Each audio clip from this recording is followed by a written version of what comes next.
Here's an article about the game. I recently purchased it online and unboxed.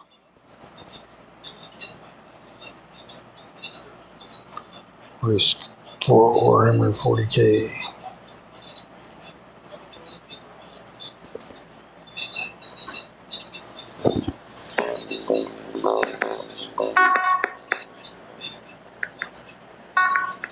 Heyo friends, I am Matt with Bowls, and today we are taking a look at Risk, Warhammer 40,000.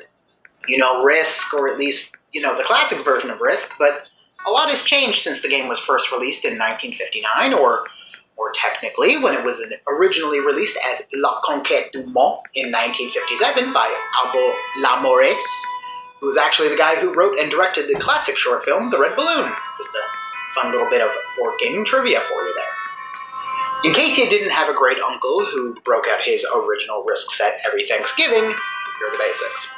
Risk is a competitive, area-controlled war game. The goal of each player, at least in the classic game, is to kill off every single one of your opponent's pieces and control every region across the entire world. The game could take a good long while and had some pretty unbalanced mechanics overall, but still it was, and is, a classic strategy game staple. Nowadays you have Risk 2210 AD, in which adds a turn limit. You have Risk Legacy, which effectively created the Legacy style of games. I mean, it's no coincidence why they are called Legacy games. It's from Risk Legacy.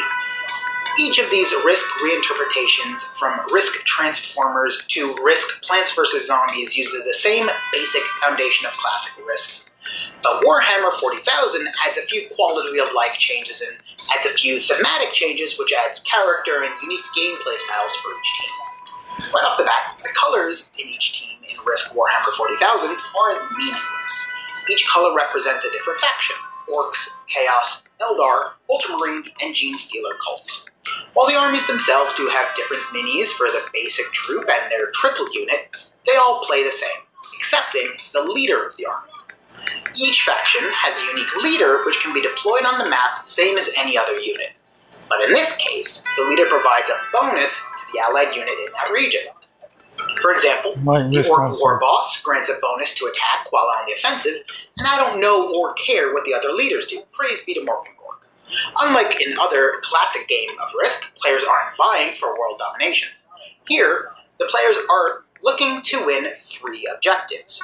Each game has a different collection of minor and major objectives. Things like destroy 12 enemy units in a single turn, conquer 6 territories in a single turn, or control 2 specific regions at the start of your turn. Completing objectives, in addition to moving you closer towards victory, also grant objective rewards. Completing a major objective allows the player to choose a major reward, and completing a minor objective grants a minor reward. The rewards being things like extra armies, granting a few extra rerolls, or territory cards which can be turned into additional armies. Once the objective is complete, the player keeps the card in front of them, but can only collect 1 objective a turn. If they are defeated, the player who landed the killing blow gets to steal their objective cards.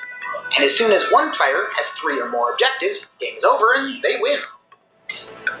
Risk Warhammer 40,000 takes the classic game and adds a little more flavor to it. I'll be honest, I don't like Risk, and it has everything to do with the fact that I'm not good at it. I'm very petty. But Risk 40k has a lot of new features that I can get behind. For example, claiming that I didn't really lose because Orcs is never defeated in battle. We died fighting, so it doesn't count. But the objective system adds a definite upgrade. No longer will I have to slowly wither away and die when it was clear 45 minutes ago that you're going to win, and we can finally move on to a game which ends a little more quickly, like Monopoly. So if all of that sounds interesting, please go check out Risk Warhammer 40,000.